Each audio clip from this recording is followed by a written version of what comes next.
آج ہم ایک ایسے فلسفے کی دنیا میں قدم رکھنے والے ہیں جو خوشی، آزادی اور یہاں تک کہ ہمارے ماضی کے بارے میں ہمارے تمام خیالات کو چیلنج کرتا ہے۔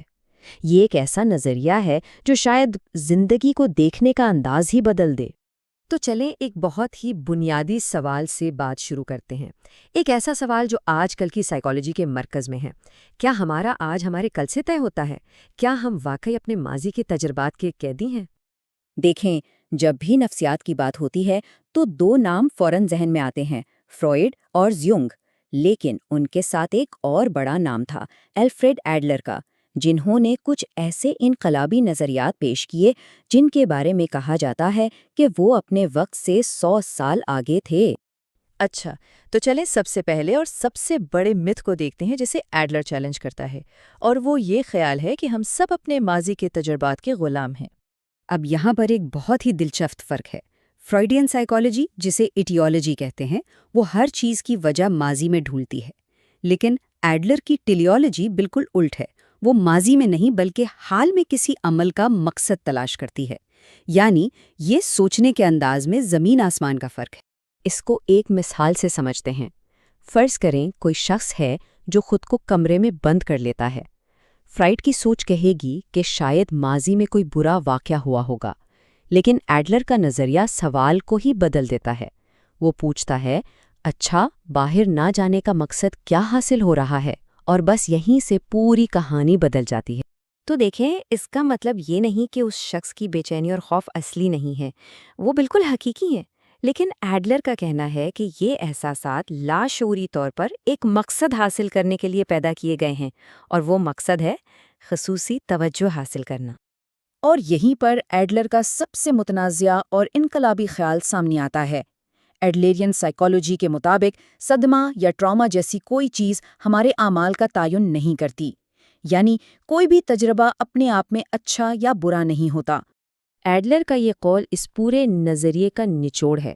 بات یہ نہیں ہے کہ کسی کے ساتھ کیا ہوا، بات یہ ہے کہ اس واقعے کو معنی کیا دیے گئے۔ ہم سب اپنے ماضی کے تجربات کو استعمال کر کے ایک ایسی کہانی بناتے ہیں جو ہمارے آج کے مقاصد کو پورا کرے۔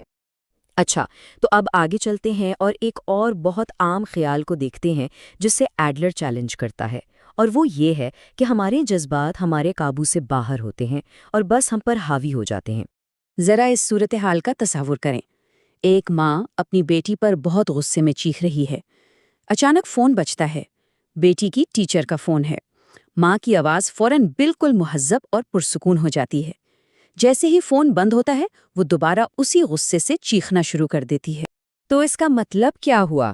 اس کا مطلب یہ ہے کہ غصہ کوئی ایسی چیز نہیں جس نے ماں پر قابو پا لیا ہو، بلکہ غصہ ایک اوزار ہے جسے ماں اپنی بیٹی پر اپنی بات مسلط کرنے کے لیے استعمال کر رہی ہے۔ ایک ایسا اوزار جسے وہ ضرورت پڑنے پر آرام سے ایک طرف رکھ بھی سکتی ہے۔ اب ہم آتے ہیں تیسرے بڑے متھ پر، اور یہ ایک ایسی چیز ہے جس سے ہم سب جڑے ہوئے ہیں، دوسروں سے منظوری اور تعریف حاصل کرنے کی خواہش۔ ایڈلر کے مطابق حقیقی آزادی اسی خواہش سے آزاد ہونے میں ہے۔ اس کے لیے ایڈلر ایک بہت ہی سادہ لیکن انتہائی طاقتور طریقہ بتاتا ہے جسے وہ کاموں کی علیحدگی یا سیپریشن آف ٹاسکس کہتا ہے۔ یہ ہمارے رشتوں کو سلجھانے کی ایک چابی ہے۔ اور اس پر عمل کرنے کا طریقہ بہت آسان ہے۔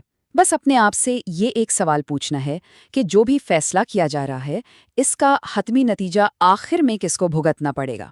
بس یہ ایک سوال واضح کر دیتا ہے کہ کون سا کام کس کا ہے۔ جیسے اپنا کیریئر منتخب کرنا میرا کام ہے، لیکن میرے والدین اس کے بارے میں کیا محسوس کرتے ہیں، یہ ان کا کام ہے۔ اس بات کی فکر کرنا کہ دوسرے کیا سوچیں گے، یہ دراصل دوسروں کے کام میں مداخلت کرنے کے برابر ہے، اور یہی چیز ہماری آزادی چھین لیتی ہے۔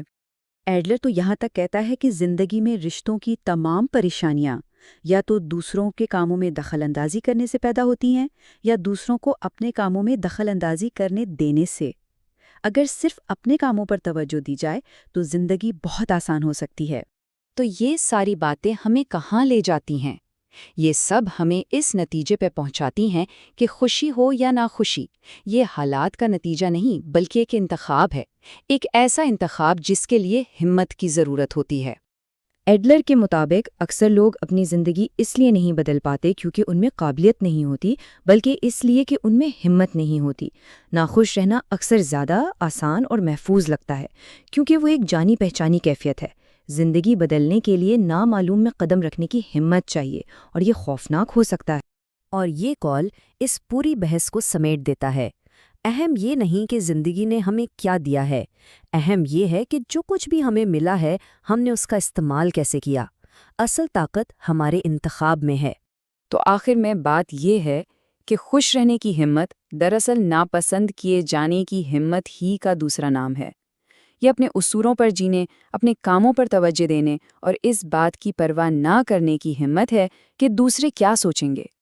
تو یہ سارا تجزیہ ہمیں ایک آخری اور شاید سب سے اہم سوال پر لا کر چھوڑتا ہے جس پر غور کرنا چاہیے۔ اگر کسی میں ناپسند کیے جانے کی ہمت آ جائے تو وہ اپنی زندگی میں کیا کچھ بدل سکتا ہے۔